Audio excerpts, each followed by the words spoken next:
Hello అండి అందరికీ పల్లీల చట్నీ ఈ వీడియోలో చూపిస్తున్నట్టుగా పక్కా కొలతలతో ఇలాగ ట్రై చేయండి. ఇడ్లీలో చట్నీలో ముంచుకోవడం కాకుండా ఇలాగ నంచుకొని తింటారు, అంత బాగుంటుంది టేస్ట్. ముందుగా 3/4 కప్పు పల్లీలను ప్యాన్లో వేసుకొని ఒక 2-3 నిమిషాల పాటు ఫ్రై చేయండి. 2-3 నిమిషాల తర్వాత మంట ఆఫ్ చేసి కొంచెం చల్లారిన తర్వాత మళ్ళీ గ్యాస్ ఆన్ చేసుకొని ఇంకొక 2-3 నిమిషాల పాటు లో ఫ్లేమ్లో ఫ్రై చేసుకోండి. ఇలాగ గ్యాస్ ఆఫ్ చేసి మళ్ళీ ఆన్ చేయడం వలన మనకి పల్లీలు అనేవి ఎక్స్ట్రా క్రిస్పీగా క్రంచీగా ఉంటాయి.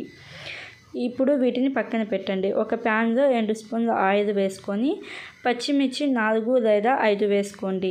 ఇవే కొలతలతో వేసుకుంటే చట్నీ బాగా కుదిరిద్ది. ధనియాలు 1 స్పూన్, జీలకర్ర 1/2 స్పూన్ వేసుకొని ఫ్లేమ్ అనేది లోలో పెట్టుకొని కొంచెం గోల్డెన్ బ్రౌన్ కలర్ వచ్చేదాకా ఫ్రై చేసుకోవాలి. గోల్డెన్ బ్రౌన్ కలర్ వచ్చిన తర్వాత గ్యాస్ ఆఫ్ చేసి ఈ పల్లీల పైన పొట్టు ఉండిద్ది కదా, పొట్టు మొత్తం పల్లీలకి ఉన్న పొట్టు తీసేసి ఈ పొట్టు తీసిన పల్లీలను ఒక మిక్సీ జార్లోకి ట్రాన్స్ఫర్ చేసుకోండి. ఇలాగ మిక్సీ జార్లోకి ట్రాన్స్ఫర్ చేసుకున్న తర్వాత చిన్న నిమ్మకాయ సైజ్ అంత చింతపండు వేసుకొని మనం ఫ్రై చేసుకున్న పచ్చిమిర్చి, ధనియాలు, జీలకర్ర వేసుకోవాలి.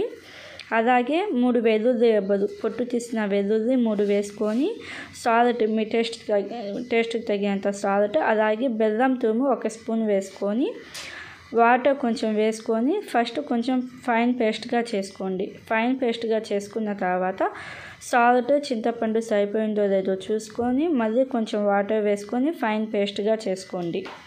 ఇప్పుడు తాలింపు వేసుకుందాము. ఒక ప్యాన్లో 2 స్పూన్ల ఆయిల్ వేసుకొని తాలింపు దినుసులు అంటే ఆవాలు, జీలకర్ర, పచ్చిశనగపప్పు, మినపగుళ్ళు వేసుకొని ఎండుమిరపకాయలు 2 అలాగే కొంచెం కరివేపాకు వేసుకొని తాలింపు రెడీ చేసుకోండి.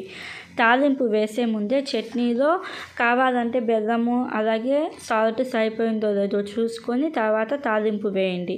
తాలింపు వేసిన తర్వాత ఒకసారి బాగా కలుపుకుంటే సరిపోతుంది. ఈ వీడియోలో చూపిస్తున్నట్టుగా ఇవే కొలతలతో ఒక్కసారి పల్లీల చట్నీ ఈ వీడియోలో చూపిస్తున్నట్టుగా ట్రై చేయండి.